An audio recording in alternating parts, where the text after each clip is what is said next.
Sanibonani bazalwane nabodade, siyanibingelela sinamukela kwisifundo sethu sesibili kukota lokuqala kumnyaka ka2026. Okhulumayo umzalwane uMabutho Ngwenya, ngihamba ke nomzalwane uThabani Sibindi esizobambisana kwisifundo sethu sanamhlanje. Singakaqhubeki ngokufunda sizothi sithandaze. Uzosithandazela umzalwane. Asithandazeni. Baba wethu osezulwini ngalesi isikhathi siyabonga banake usihlanganisile kule ndawo bana sizofunda ilizwi lakho. Singathi ke ungavula izingqondo zethu, usinikeze Nkosi enhlakanipho ukukhulumeni nasokuchasene impalo yakho. Ukuze Nkosi bonke abalaleli kanye nathi sibe yilawo abafundayo bese siphila Nkosi impilo lesitshelwa ngayo. Ngelihle igama leNkosi Jesu siyakhuleka. Amen. Amen.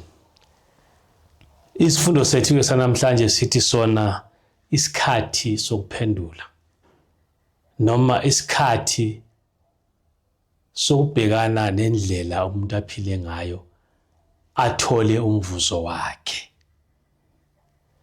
Ivesi lethu silithola kwincwadi kaHosea 4 evesini lika 6.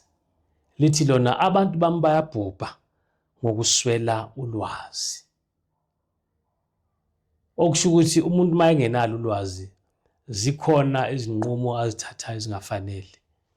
Zikhona izinqumo ebezifanele azithathe angeke azithathe ngoba ulwazi lungekho. Uthi umoya wesiprofethi kuzo zonke izizukulwane ukwephulwa komthetho kaNkuluNkulu kuye kwalandelwa umphumela ofanayo. Ukwephulwa komthetho kaNkuluNkulu kuye kwalandelwa yini? Umphumela ofanayo. Kumele ke sizibuze ukuthi makuthiwa bayabhubha abantu ngokuswela ulwazi bese kuthiwa kwephulwa komthetho kulandelwe umphumela ofanayo, benzeni abantu babhubhile ngoba beswele ini? Ulwazi. Now baphule umthetho kaNkuluNkulu kwaba nomphumela. Yimuphi lowo mphumela? Umphumela wokufa, umphumela wokulahlekelwa izibusiso, umphumela wokungabi nobungane nobani? NoNkulunkulu.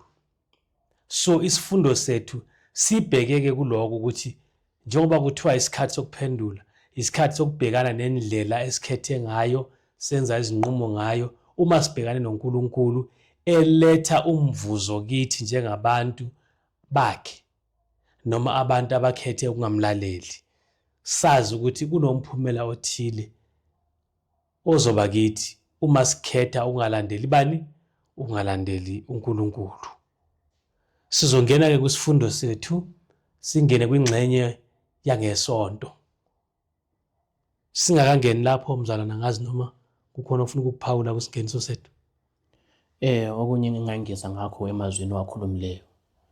I think lesi sifundo sibaluleke kakhulu kubashumayeli kumbe ngithi labafundisi abalolwazi ngoNkulunkulu. Kodwa ke ngezizathu eziningi ezaziwa yithi labo singahambisi ivangeli ebantwini ke ababhubhayo bengelalwazi. Kuze kufinyelele ukuthi abantwini labo ke abangalaziyo bafe ukufa esikwaziyo bangazange balizwe iqiniso. So uNkulunkulu ke ubabhekile abaphathi labafundisi ngelihlo elikhuzayo lokuthi ke mabasukume bachumayeza abantu umhlaba ungabhubhi ungelawo ubufakazi ngokulunga kwakhe. Siyabonga. Masibheka ke laphana kwingxenye yethu yangesonto ithi a host of perversions. Okusho ukuthi ububi obuningi. Ini? Ububi obuningi. Umbuzo wethu uthi ke, while God has long had a message of mercy, what else did he bid Hosea to declare to be applied more than once in human history? Uthi ke noma uNkulunkulu ebenesigijimi isikhathi eside esomusa, yini enye ayayitshela uHosea ukuthi ayimemezele okumele iphindwaphindwe kwimbali yabantu na? uHosea 4 evesini lika 1 uthi, yizwani izwi likaJehova nina bantwana bakwa-Israyeli, ngokuba uJehova unokuphikisana nabakhileyo ezweni, lokhu kungekho qiniso namusa nakumazi uNkulunkulu ezweni. Na umbuzo mzalwane. Okubalulekileyo ngoNkulunkulu uthando lwakhe ukuthi akalahli umuntu engamphanga ithuba. Njalo futhi amathuba wonke umuntu ophila emhlabeni uyawathola. So lapha nxa uHosea ekhuluma ku-Israyeli, uIsrayeli wayesehluphuke kakhulu. Kwakunguye futhi isizwe esikhethekileyo wakumele sishumayele ivangeli kuzo zonke izizwe ezibazungezile ngalesi sikhathi, ngalesi sikhathi. So ngenxa yokuthi ama-Israyeli asuka athandabuza ke inkolo yabo, asekhulula ke kuzithixo kumbe ama-idols ayebiswa ngayo izizwe lezi ezingaphandle. Lezo okumele zithunyayezwe nguye, but u-Israyeli uyasuka endleleni yenkosi ke uyakhonza izithixo ezitshiyatshiyeneyo. Ngobumina bakhe walahlekelwa yinsindiso. uNkulunkulu akazange akuthokozele konke lokho. And leso sona esenziwa ama-Israyeli babongweni ngathi siyafika namhlanje ngesikhathi salo sokuphila kwethu. Amaqiniso siyawathola ngenxa yomina kumbe ngenxa yokuziphakamisa. Sisuka sithande izinto zomhlaba ukwedlula okukaNkulunkulu. Thathekiswe laphana ke umoya wesiprofethi lana ke ongaphansi okhuluma ke ngesikhathi sikaPopu ukuthi abantu laba ngabantu abazithi bafundile kodwa abakwazi ukuthi na imbhalo ithini. So umuntu onjalo angeke ashumayeze ebantwini ngenxa yokuthi ke ubuye bubandile, abayazi ukujwela kwembhalo engcwele. Ebese kufananisa ke labaFarisi bakuqaleni ukubana ke bona babefundile bezazi izidingo zonke zokukholwa, but bengachumayezi lokho okumele bakwenze, bazenzele okwabo bethula ingcebo ngelizwe lenkosi. Namhlanje amabandla akhona amaningi achumayela ivangeli lokuceba. Basebenzisa izimpahla zebandla lelizwe likaNkulunkulu ukuze bona bazicebise bona, in which they are doing it in a wrong way. Ngoba bayazicebisa ngelizwe likaNkulunkulu. uNkulunkulu ebantwini akasela amandla kakhulu ngenxa yokuthi thina abafundisi sesenzeke imisebenzi eminingi sephakamisa igama lethu lokuceba kwethu hathi igama likaNkulunkulu. Kuthiwa ke laphana alikho iqiniso kuphi emhlabeni. Alukho nolwazi lukaNkulunkulu emhlabeni. So njengoba uchazile abapriest beRoma nabantu babengalazi iqiniso likaNkulunkulu, hayi ngoba lalingekho, lalikhona kodwa babengalifundi noma babenjani, babengalifundi. Kuthiwa ngenxa yokusuka kwabo kuNkulunkulu, umoya wesiprofethi ngaphansi, ngenxa yokusuka kwabo kuNkulunkulu emthethweni wakhe okuyiwo kumele ngabe ulandelwa ngabantu bonke, kwakungekho okubi ababengakwenzi. Bazinikeza amandla ngokwedlulele. Kuthiwa kwagcwala ubugebengu, kwagcwala ubutsotsi, kwagcwala konke okubi ngokucabanga, ukubulalana. Kwakuyinto esinjani esigcwele ekhona. Kwakukhona ubudlova ongeke uze ububalise obesabekayo ngaleso sikhathi. So ithi lana umhlaba wawusumubi kakhulu ngenxa yokuthi ulwazi lukaNkulunkulu lwalusukile kubani? Ebantwini. Asiyeke ku number 2 kuMonday. Njengasezinsukwini zikabani? ZikaNoah. Umbuzo ubususithi ke kwakunjani ezinsukwini zikaNoah? Noma singakalandeli imibuzo le ebhalwe lana. Kwakunjani ezinsukwini zikaNoah abantu bekhuluma namhlanje? Ezinsukwini zikaNoah ngelihlo lomuntu osesonweni kwakuyizinsuku ezinhle omangalisayo. Babesidla, bephuza, beshada njalo beshadiselana. Kodwa ilizwi likaNkulunkulu ke bengalinaki. Lesigijimi sikaNoah bengasilaleli. Lanxa babemuzwa eshumayela, bamthatha njengomuntu ke ongaphilanga kahle engqondweni. Bashumayela uNoah, bona bebhizi bezithokozisa, umkhumbi waze wavalwa. Kulapho abananzelela ukuthi into abayenzileyo ke bekuliphutha, but umusa wasewuvaliwe.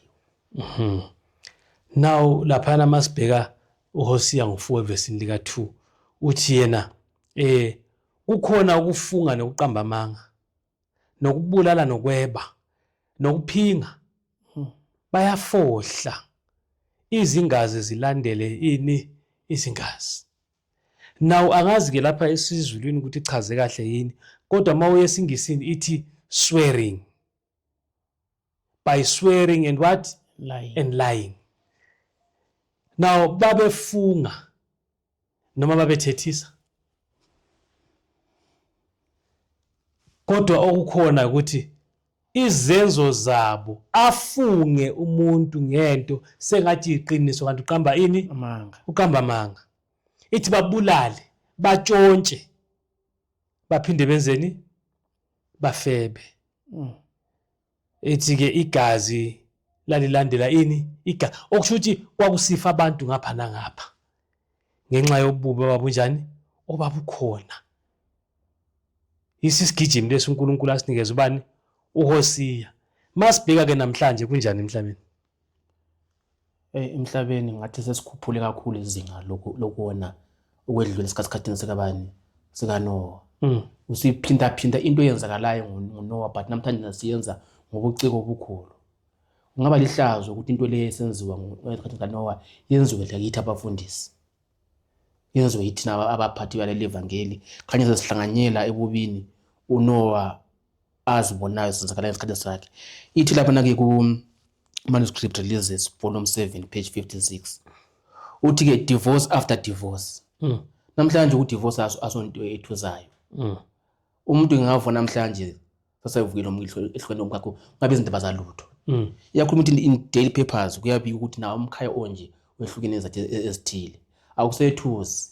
Yikho lapho uJesu akhuluma ukuthi ke before ke uzamcolo babe sithatha njalo benjani besendiselana. So ke izimiso zikaNkulunkulu azifakayo zaphulwa ngalesana sikhathi and ziyaphula futhi namhlanje. Ubugebengu nje obuchasile abantu abamind ukuvuka ku20 impahla yakho. Umuntu lanqaza abantu aphika aphume edinga ilawyer elinjani elizamela aphume discharge umuntu. Ukuthi umphefumulo uchiye ikhala abanye bayabulalana bayagwazana bayadlungulana nje. Nxa unemali nje uyaphuma free nje. So kuba imkhubo othila abantu abasayithuka abaselanembeza ukuphila kahle labantu. So kuthiwa njengasensukwini zikabani zikaNoah, nawo besidla bephuza besenda besendiselana. Isigijimi lesisiza kithi asiye ebantwini abanjani abangakholwa. Yebo siyababona abantu abangakholwayo besidla bephuza. Ayikho into embi ngokudla nje kuphela, ayikho into embi ngokuphuza nje kuphela, ayikho into embi ngokushada nokwendiselana. Kodwa indlela lezo zinto ezenziwa ngayo iyo njani eyenza ibembi noma ibenhle phambi kaNkulunkulu. Siyashada namhlanje enkonzweni angithi siyadla futhi siyaphuza. Umbuzo uthi sidlani siphuzani, ngoba akukho kubi ukudla akukho kubi ukuphuza. Okubi indlela odla ngayo nokudla okudlayo. Okubi indlela ophuza ngayo nesiphuzo osiphuzayo. Mawusidla ukudla okufanele ukudla ngendlela efaneleyo iphi inkinga? Ayikho. Mawuphuza isiphuzo esilungileyo ngendlela elungileyo ayikho inkinga. But laba babedakwa ngesiphuzo zabo, babe sidla ukudla okungamelanga bathini bakudle bekudla kabi futhi.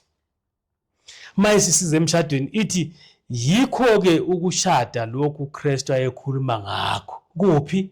Okuthi umuntu ushadile namhlanje kusasa usenjani? Selahlile umkakhe noma selahlile indoda yakhe. So umbuzo uthi why kumele kube khona isifundo esinje esiza kithi sikholwa sisenkonzweni? Kungoba nakithi kuyenzeka ukuthi namhlanje ngivuke ngilahle ubani umngami. Kuyenzeka ukuthi ngivuke njani ngilahliwe umngami. Bese besiba khona mzalwane sorry kubamba emlonyeni. Bese besiba khona futhi abashadileyo abahlanganyelayo ku fornication. Umshiyo unkosikazi endlini wakho ubonakala usendaweni ethile lo muntu ongafanele ube naye. Yes. Into yonke le yayisenziwa nje ngesikhathi sikaNoah. And futhi nje ozoshilo lesifundo asibhalelwanga abantu abangakholwayo. Sibhalelwe thina esiphakathi enkonzweni ukuthi ke singabe sishadile but singathimbekanga ubomi bethu.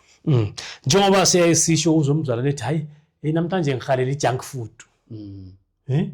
Sibiza ngejunk food kodwa siphinde sithini sihambe siyoyithenga siyidle. Ngitholakala ngiphuza iziphuzo ezingafanelanga.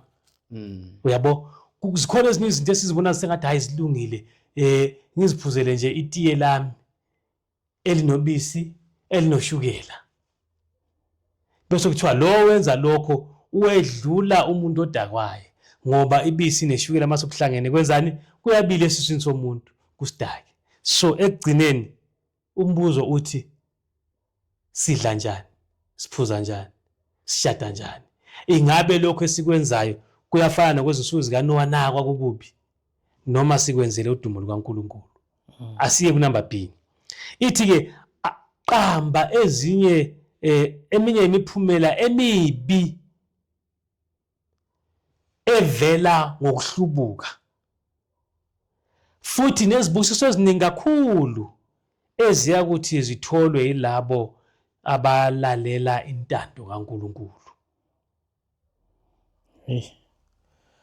Lapha kukhona ke izinto ezibuhlungu okuyimpumela yokuhlubuka uNkulunkulu. Sibe semvelo layo ngeke sibusise thina esihlubuke uNkulunkulu. Iyabalisa ngokuthi ke umhlaba ngokwawo uzokhala, okuyikuthi maybe indlala izaba khona ngaphi emhlabeni. Izilimo esizitshalayo mhlawumbe nje basikhathi kusehlobo angeke zenjani zikhule kahle. Ngenxa uNkulunkulu njani usishaye ngoswazi. Ngitho nezinyamazana esegangeni ilwane lazo zizahlupheka futhi angeke zisenze okuhle ngoba zikhala ngohlupho oluhlangeneyo. Lathi ke abantu bazisiza ukuthi strive here and there, but kungabi lemphumela enjani emihle.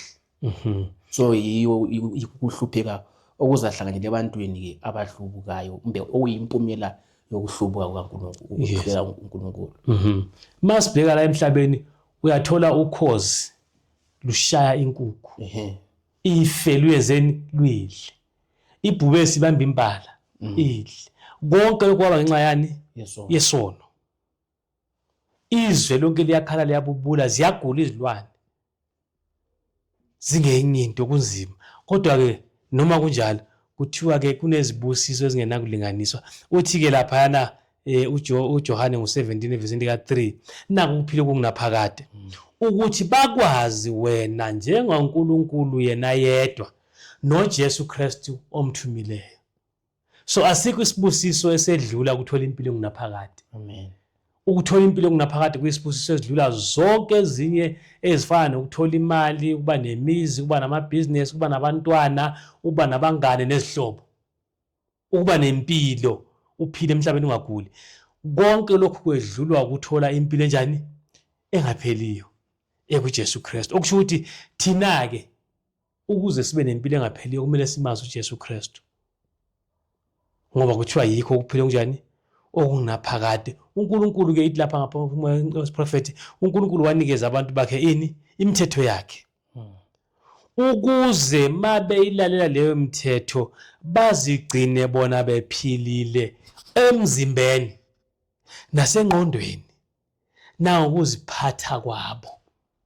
Bengabantu abanjani? Abaphilileyo, baphile ngokulalela, kepha ukufa kungumphumela wokulalela ungalaleli ini? Umthetho kaNkulunkulu. So uma sikhetha indlela engaphandle kokulalela uNkulunkulu sisifaka engozini. Abantu bami bayabhubha ngokuswela ini? Ulwazi.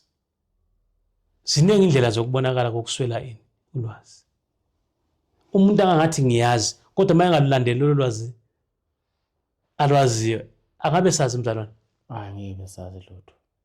Into enginanzelela lapha babongonya futhi ukuthi imithetho uNkulunkulu asiphe yona njengoba sichaza ukuthi ke iphiwe mina la uNkulunkulu, mina futhi lobani lomakhelwane wami, but in a secret way iyasigcina, iyasinikeza impilo ngoba iyazithiba ezintweni ezingafanele, igcine from our mentality, isiphe impilo enhle.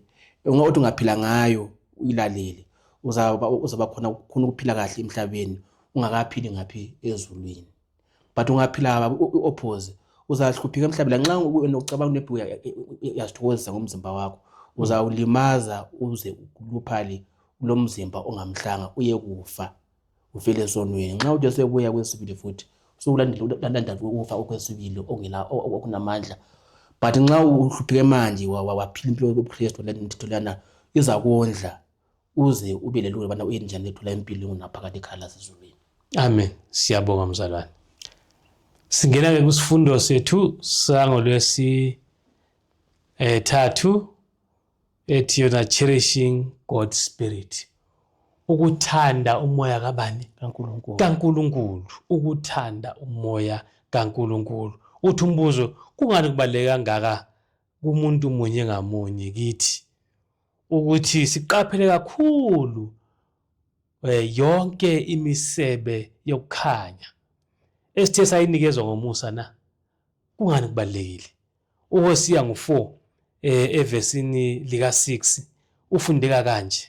Hosiya ngo4 evesini lika 6 uthi abantu bami babhujiswa ngokuswela ukwazi, ngokuba ukulahlile ukwazi nami ngiyakulahla wena, ungabi ngumpristi wami.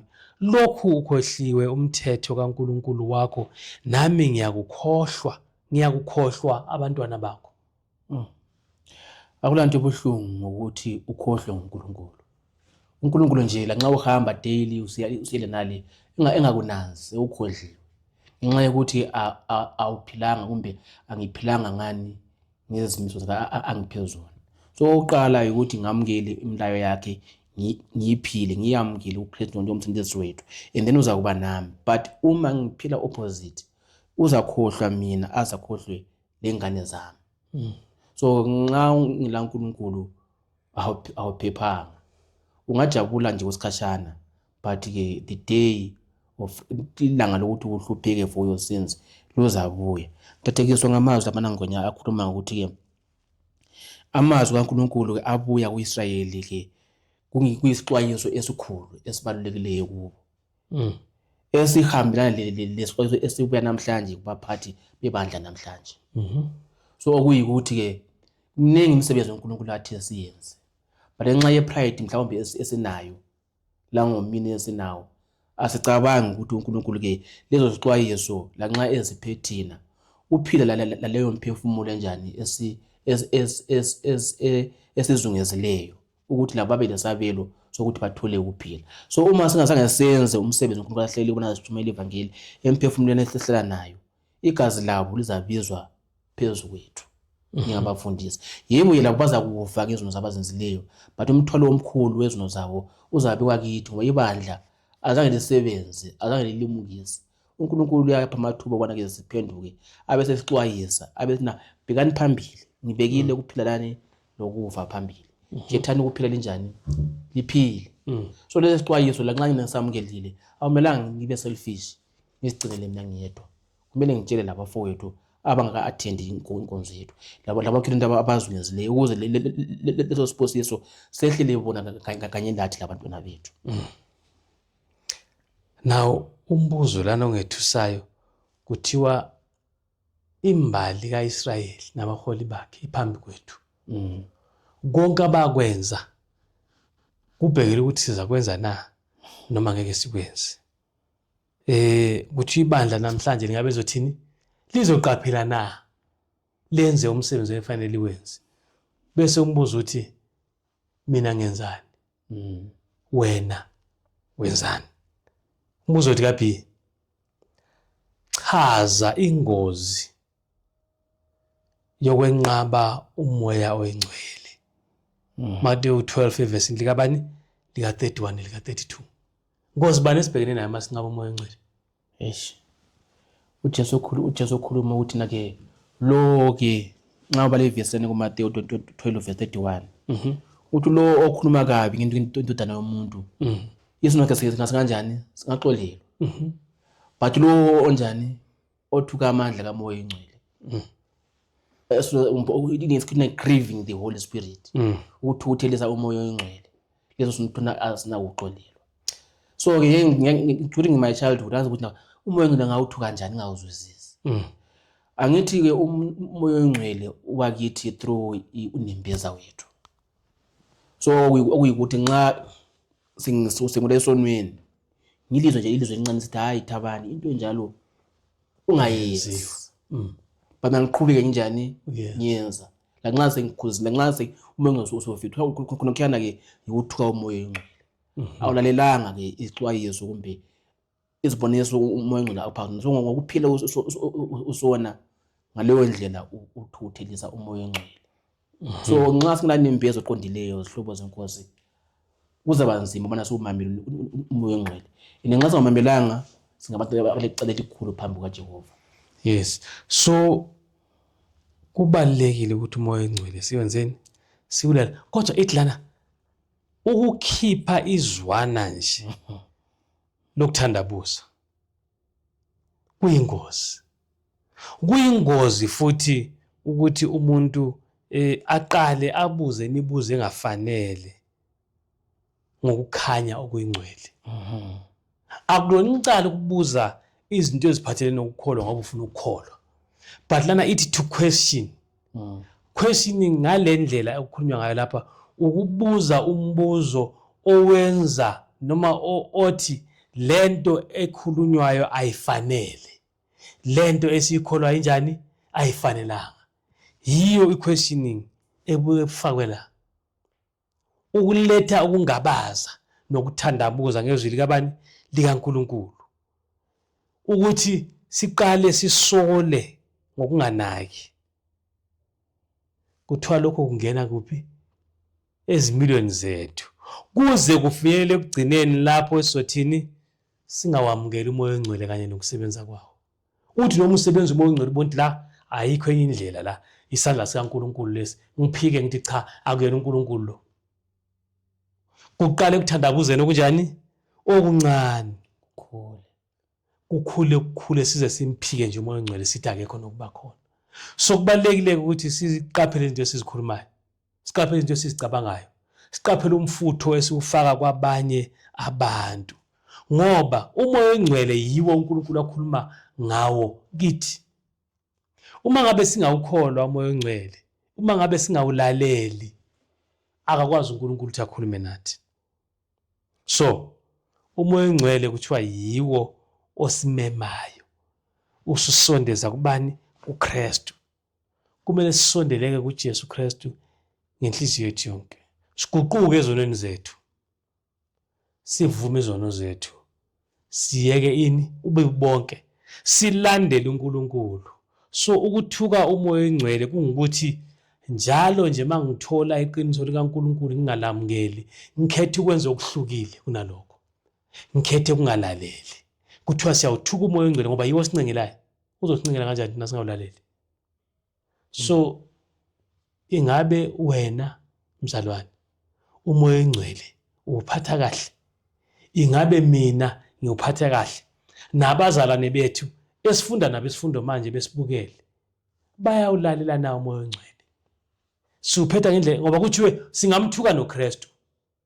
Kepha uma sithuka umoya ongcwele ngamanye amagama uma singakwenza okulungileyo sikwaziyo, uma siqhubeka sisenza okubi sesazi ukuthi kubi, asena ukuxolelwa. Siyophepha kanjani ke? Uzima. Into futhi yapha ibithena ke abanye abantu baphikisa nje lokufakaza okubhaliweyo. They are given an evidence ukuthi ke nasi indaba ihamba kanje. But umuntu akhethe ubona kanjani aphikise. La nxa ufakaze kubona nje aphikise kunakhana nje ukuthuka umoya ongcwele.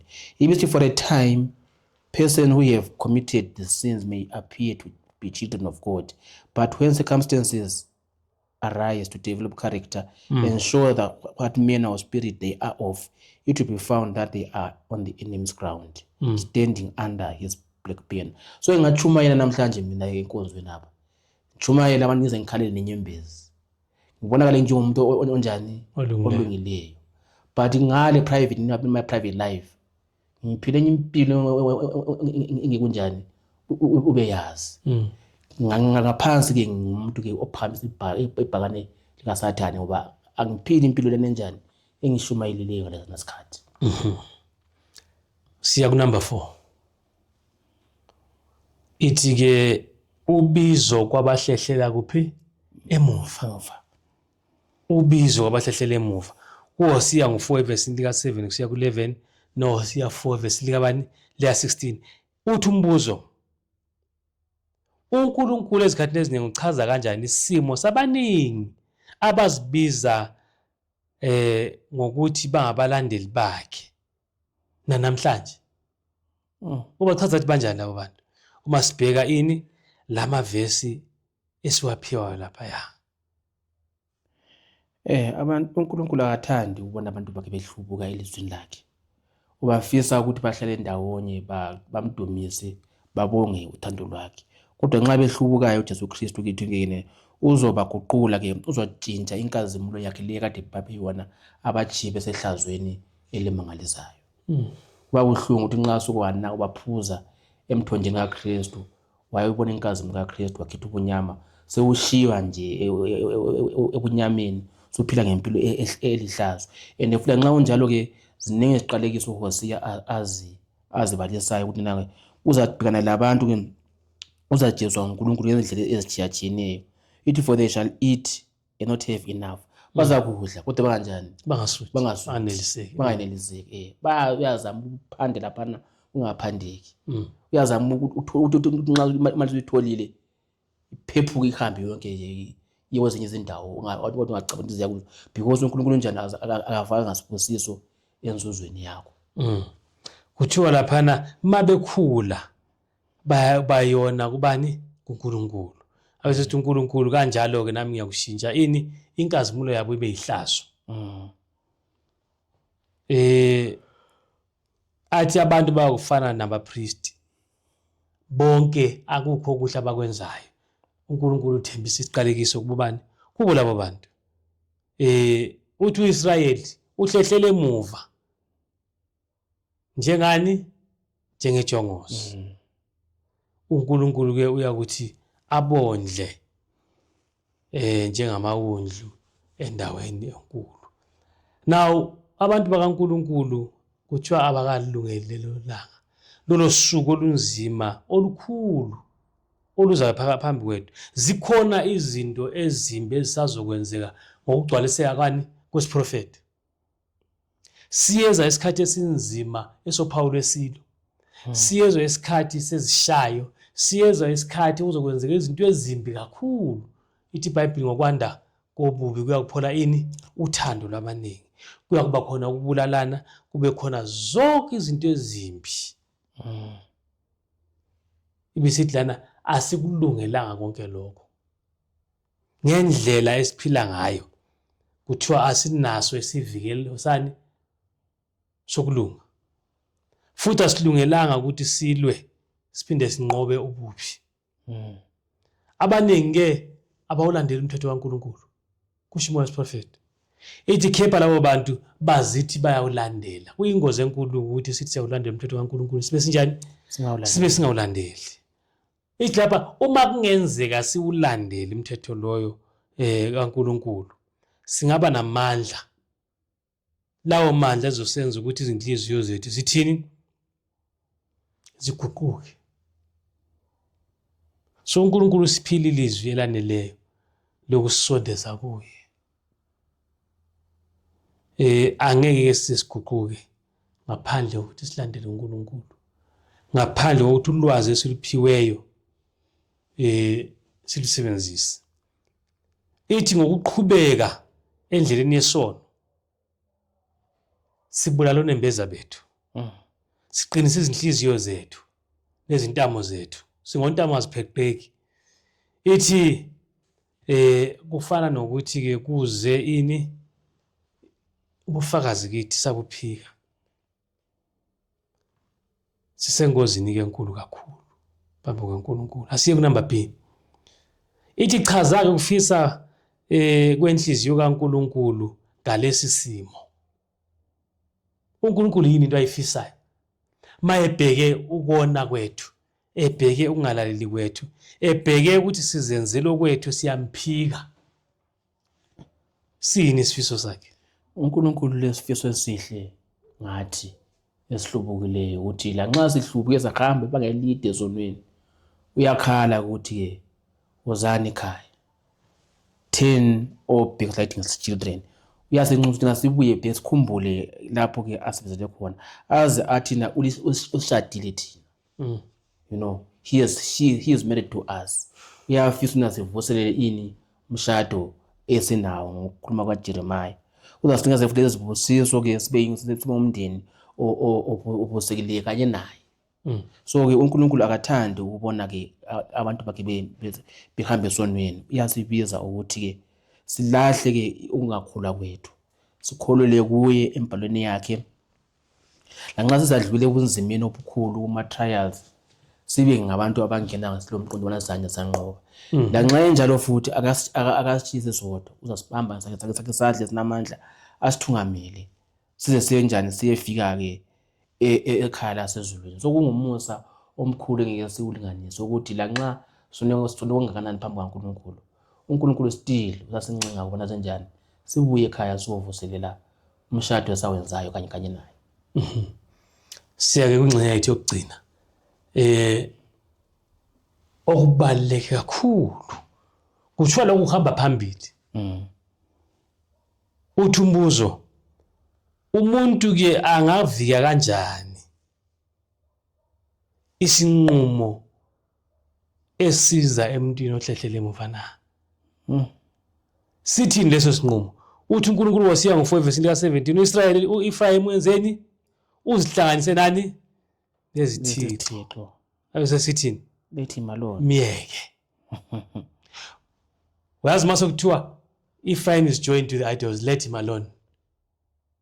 uNkulunkulu usuke setheni esekulahlile.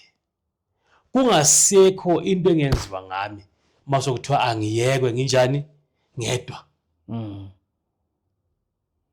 Alisekho izwi likaNkulunkulu. So mzalwane, uEfrayim waphiwa ithuba naye. Waphiwa ithuba na ke njoba I think uEfrayim wayemuntu kaJoseph angithi. Kubantwana bakwaIsrayeli. Abantu bakwaIsrayeli. So ke azange abe lengihambo efana lekayise lo mfowabo. Yena wakhetha ukukhonza ososhilo, wakhetha wona khonza isithixo. Waphiwa ithuba ubona ubuhle bukaNkulunkulu, but still kanjani wakhetha uNkulunkulu. Wakhetha bona akhonza isithixo. So uthi na uEfrayim udlubukile mina wakhetha ini isithixo umchiyeni. So uNkulunkulu uyasipha isikhathi, but ingozi nansi.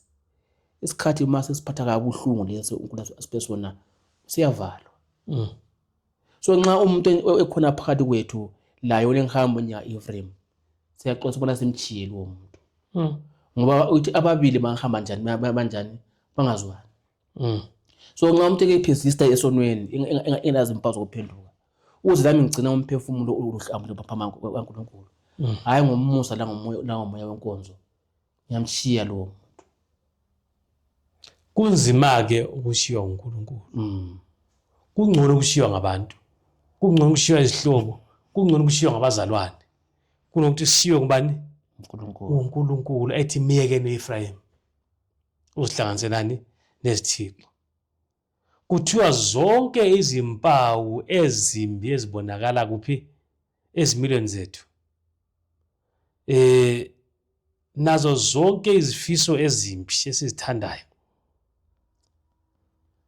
ziyakwenza ukuthi amandla ethu noma amandla evangeli athini aphele. Into nje engiyaziyo engiyithandayo mina kuyenza kumbe noma engiyifisayo embi ibulala amandla wani wevangeli. Lokhu makuqhubeka kuthiwa kuletha ukungabaza emphefumulweni. Njalo umuntu mayeqhubeka leso sifiso esigcwalisa leyo nkanuko egcwalisa kwenza umphefumulo uqine kakhulu ekubalekeleni uNkulunkulu. Uma ngithanda ukudla okuthile okungafanele ngize mhlawumbe ngaziwe ngakho ngabanye abazalwane, kwenza ukuthi ubudlelwano bami noNkulunkulu bube njani? Bube buncane. Mangithanda inkulumo ethile kumbe izinkulumo ezithile, mangithanda ukwenza ukuthile okungafanele, konke lokhu kungisusa kubani? kuNkulunkulu. Lithi lapha kumele sibe ngabantu abangamane bafe kunokuthi benze ini?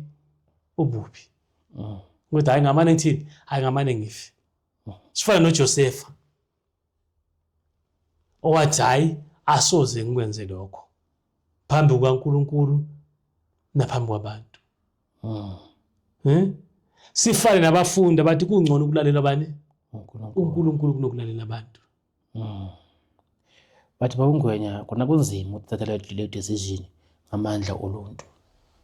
But uNkulunkulu kanjani singanqoba. Nxa ubala lapha ku-Testimonies for the Church volume 5. Ithi ke individuals umuntu ngamunye ke uzahlolwa. Uzabe approved, uzavivinywa ahlolwe ukuthi njalo aphiwe isikhathi eseneleyo. Asuna ngiphi isikhathi esincane, sizaphi isikhathi eseneleyo bona ke izwi libona ngempela into engithandayo mina Mselufu ngokuzalwa engasiyo kaNkulunkulu ngizayichiya yini. My idol isixhosa sami esikhonzileyo ke ngesikhathi engisiphileyo, am I ready ukubona njani ngisilahle. Okuyini okuyumina lokuzazisa kanye lani futhi le pride le ngihambo ke ewobubi. Nxa leyo ke ngihambo ngingayichiyi kuthiwa ingilosi yabhala phansi ukuthi ke Ephraim kithe ini isithixo umtshini eyedwa. So ke nxa sesifele thuba komusa yabusivaliwe. So ke isikhathi esisiphiweyo la nxa sisincane siseleyo bengicela abalaleli ubona sisebenzise ngokukhalipha okukhulu. Ngoba sizahlolela ngani ngesikhathi esisiphiweyo ukuthi sisebenzise kanjani. And futhi ke nxa sivivinywa ekholweni usungapasa ke umhlutho wokuqala akuthi ukuthi usupasile. Nxa unqoba isenzo sokuqala uyabuya futhi sesenjani esesibili. Kuthiwa abanye nxa sewusongisiphingeni esithweni sesibili bayaphilwa ngamandla. Bese nje but uthi Yesu wanqoba isenzo sokuqala wasenqoba wabuya sesibili wasenqoba wazobuya sesithathu wanje wasenqoba. Sona impilo yomKristu ngiyokunqoba aze ayokufa. Unganqoba isenzo sokuqala akuthi ukuthi naso usunqobile. Sikwenza ube ready bona ubhekana lesesibili lesithathu usiya kunqobeni ngazo zonke. Sona nxa unqobile ungaphelelwa lithemba ungaphelelwa ngamandla. Cela ukuthi uNkulunkulu akupha amandla nxa sokubuya sesibili kumbe ubuye sesithathu unqobe ngendlela efana nayo. Amen. Siyabonga ke mzalwane. So masibheka ke isifundo sethu lesi esikhuluma ngesikhathi sokwenza ukuthi ukuphendula noma sokubhekana nendlela esiphila ngayo isikhetha ukwenza okuthile nokungenza okuthile. Siyabona lapha ukuthi ku number 1 sifundile ngezinto ezimbi ezazikhona zisenzeka kudala. Kwezazikhona abantwana bakaIsrayeli zikhona isikhathi samaRoma nezikhona namhlanje. Okumele zingatholakali phakathi kwabo bani? Phakathi kwethu. Kuthiwa njengonze insukwini zikabani? Zikanowa. Umbuzo uthi thina sikholwa singabavuseleli sigcina usuku lweSabatha. Ingabe lezi zimpawu ezimbi ezabonakala ngesikhathi sikaNoah zatholakala kithi? Bese siya ku number 3 ukuthanda umoya kabani? kaNkulunkulu. Masithanda umoya kaNkulunkulu kumele siwulalele. Senze intando kaNkulunkulu singawuthuki umoya ongcwele. Singawuthuki umoya ongcwele ngoba sizaswela emncengeni. Bese egcineni ke silahle okungalandeli. Number 4 bonke abantu bayabizwa ke abathe bahlehlele emuva sonke. Zonke izinto kade sizithande ezidungileyo singasazithandi sibizwa ukuthi bheka nakho okuhle kade ukwenza buyela kukho. Siyeke ini impilo yesono. Bese kuthiwa ke kunesidingo sethu esiqhakatheke ukudlula zonke. Ukuthi ke singafani noEfrayim ozolahlwa. Kuthiwe miyekeni uEfrayim wenzeni? Uzihlanganise nezithixo. Kumele sisondele kuNkulunkulu sibe ngabangane bakhe, angasikhahleli, angasilahli. Asibize njengabantwana bakhe. Singathi inkosi ngasibusisa ngesifundo sayo. Asihlanganeni babukeli kwisifundo sesithathu esilandelayo esizothi sibe naso emva kwalesi okuyisifundo naso esibaluleke kakhulu. Izifundo zethu zesikole seSabatha ziyaqhubeka. Esilandelayo sithi ukulungiselela ethembeni. Sizathi ke sivale isifundo sethu ngokuthi sivala amehlo wethu sithandaze. Baba wethu ongcwele siyakubonga ngethubo siphelona lokufunda izwi lakho. Sisize esikufundileyo sikuzwisise. Kuningi okubalisiweyo okubi esikwenzayo umuntu ngamunye ngokwehlukana kwethu. Sicela usithethelele izono zethu ukuze ngenye imini lapho sisabizwa ukuthi sime phambi kobuso bakho siphendule ngendlela esiphile ngayo sikwazi ukuphendula kahle. ngoba izenzo zethu nemisebenzi yethu isilandela. Siphe Nkosi umusa wakho sonke sibe ngabantwana bakho, singalahlekelwa insindiso yethu evela kuwe ngenxa yenkanuko zomhlaba nokuthanda isono. NgoJesu Kristu siyakhuleka. Amen. Amen.